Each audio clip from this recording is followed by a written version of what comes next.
हे प्रभु आ ease Ram छे, वही राम है।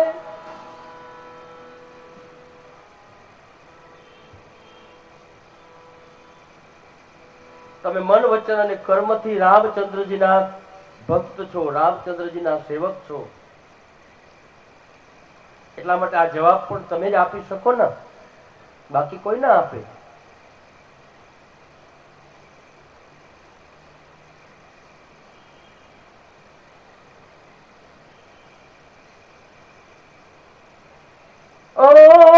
મંગલ ભવનય મંગલ હરી પ્રભુત દશરથ અજીર વિહારી રામ રામ રામ જય જય રામ રામ રામ જય જય રામ।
आप लोग नहीं बोलते हैं, क्यों नहीं बोलते भाई? जोर से बोलो ना। सतराम। जितनी बार बोलोगे ना उतना कथा का आनंद और आएगा। हमें कथा सिर्फ सुनने के लिए जबरदस्ती से नहीं बैठे,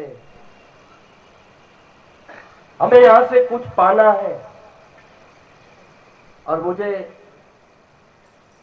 मैं जिसकी गादी के ऊपर विराजमान हो गया हूं ना, उसके ऊपर मुझे भरोसा है कि यहां से कोई लिए बिना जाएगा ही नहीं। हाँ,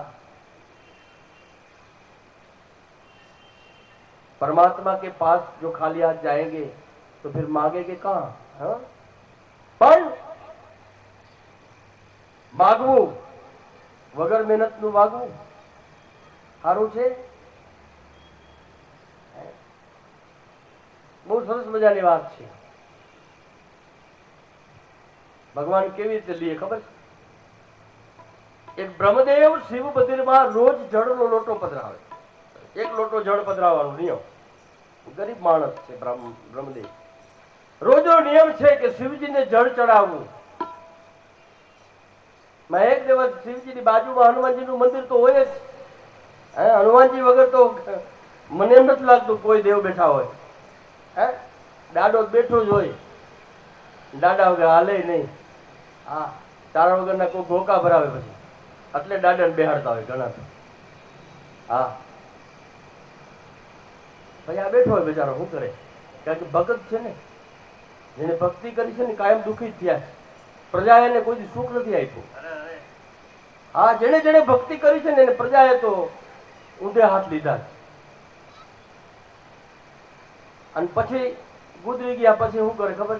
જલારામ બાપા મારી રક્ષા કરજો। ગાડો થઈ ગયો જલારામ બાપો, તારી રક્ષા કરે। અત્યાર સુધી તે ઊંધે હાથ લીધો તો હે વેદપુર ની ગલીમાં મારતા જ બધા ભેગા થઈ, ગાડો થઈ ગયો છે ને બાવાને ભેગા કરે છે। અને હવે જલારામ બાપા મને દીકરો દઈ દો। હા, જલારામ બાપો નવરો છે, તને દે, બીજા કોઈ નથી। ખરેખર મનુષ્યો આપણે આપણી ભૂલો કાઢો, ખરેખર આપણી ભૂલો કાઢવા જેવું છે। હવે બહુ થઈ ગયું, અને હવે નહીં કાઢીએ ને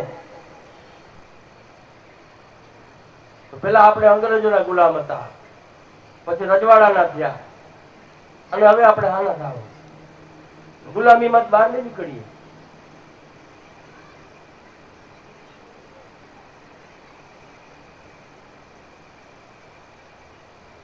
આ આપણે આળસ તમે કયો, આપણી અંધશ્રદ્ધા કયો, આ બધી વસ્તુના ખરાબ ફળ છે।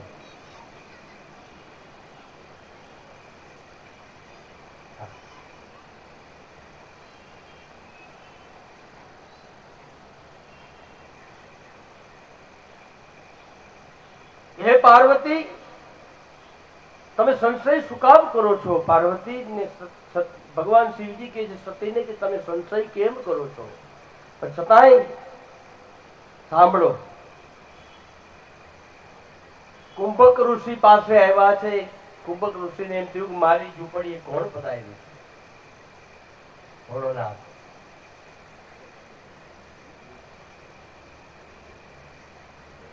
આખા જગતનો પાલનહાર છે, એક લોટા જળની અંદર માની જતો હોય। જળની વાત થઈ એટલે વળી પાછી વાત યાદ આવી ગઈ, મેં મૂકી દીધી હતી।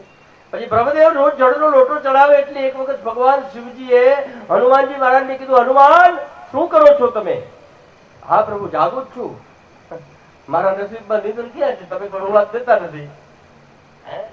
હા, આ બ્રહ્મદેવ છે ને મને રોજ લોટો ચડાવે છે, તો ચડાવે છે તમે આપી દો, કાંઈ નથી, વાંધો ઈ છે।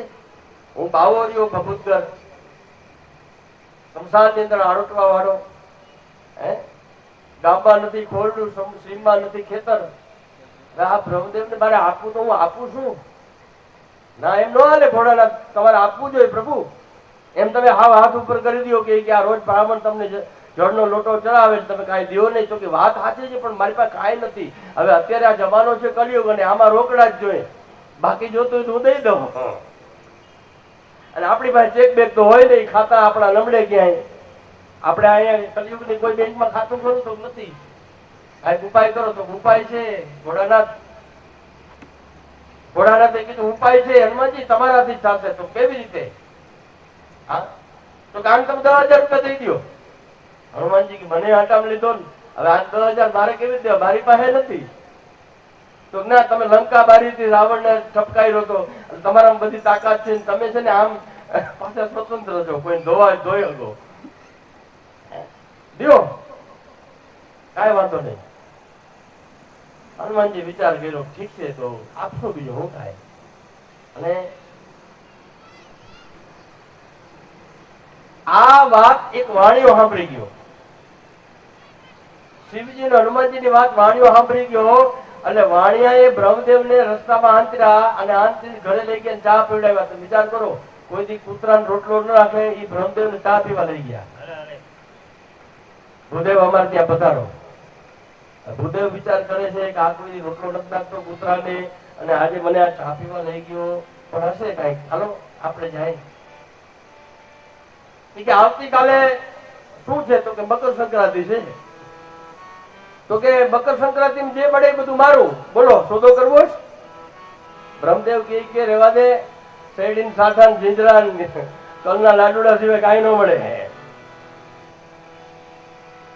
ઓલા વાણિયાને એમ થયું, ભગવાનને કીધું છે, હનુમાનજી મહારાજ બધાડા છે, એટલે કાલે મકર સંક્રાંતિ છે, એટલે જરૂર કઈક ને કઈક મળશે. એટલે એને એમ થયું લાડવા કઈક હોનાન સિક્કા હશે, પણ આ કલયુગ છે, આ કલયુગમાં બંધ થઈ ગયું બધું. આ સોના કઈ નાખે? રૂપિયા કોઈ નથી નાખતા, હોનાના કે દઈએ. પણ છતાં એને થયું કે કઈક મળશે, એટલે એને કીધું ના, આપણે વેપાર કરો, હું 2,000 રૂપિયા આપું તમને. બોલો તો 2,000 રૂપિયામાં આપણે જ કરવું. વાણિયા ઓલા બ્રહ્મદેવ સમજ્યા, જવા દો શેઠ, તમે શેઠ માણસ છો, તમને આવું આવડે, અમને આવો વેપાર ન આવડે, આપણે નથી કરવું. તો કે તને 2,000 ને 3,000 આપવું. તો 3,000 ના, મારે કઈ નથી જોતું. કે આપણે આ ભગવાન ભોળોનાથ જે દેશે ને, એ ઝીંઝવામાંથી કાલે જે કઈ મળશે મકર સંક્રાંતિમાં એમાં આપણું હાલશે, પણ આપણે આ ઉધાર વાળે નથી ચડવું. અરે તો ના ના, 5,000 રૂપિયા પાકા, માયનો નહીં. બોલો, અને 5,000 રૂપિયા રોકડા દઈ દીધા. બ્રાહ્મણ ને એમ થયું સારું થયું, હાલો બીજું શું થાય. આ મહિના 5 લઈને ઘરે આવ્યો. ઘરવાળીને કીધું કાલે મકર સંક્રાંતિ ની એક શેરડી સાઠો નહીં આવે ઘરમાં. તો કેમ? તો કે આ 5,000 લઈ આવ્યો છું ને વાણી કાલનો વેપાર કરી લીધો. આ જેટલું કાલે આવે ને બધું વાણિયા ત્યાં નાખવાનું. તો ભલે ગોરાણી રાજી થઈ ગયા, પણ 5,000 દીધા હાથમાં આવ્યા ને રાજી થઈ જાય ને, કે છોકરાનું કપડા થઈ જાય. હા, ગોરાણી બહુ રાજી થઈ ગયા. 5,000 મળી ગયા. બીજે દિવસે મકર સંક્રાંતિ ચાલુ થઈ. બ્રહ્મદેવ તો હાલી નીકળ્યા, દયા પ્રભુની ધર્મની જે નારાયણ પ્રસન્ન હોજો. અને તમે જો મીંડા ભરાવા, થેલાની અંદર જીંજરા ને ચણા ને બધું એવું લીલા ચણા આવે ને, અમે જીંજરા કઈ હો, કાઠિયાવાડી ભાષામાં ગાજર ને પીપુડિયું.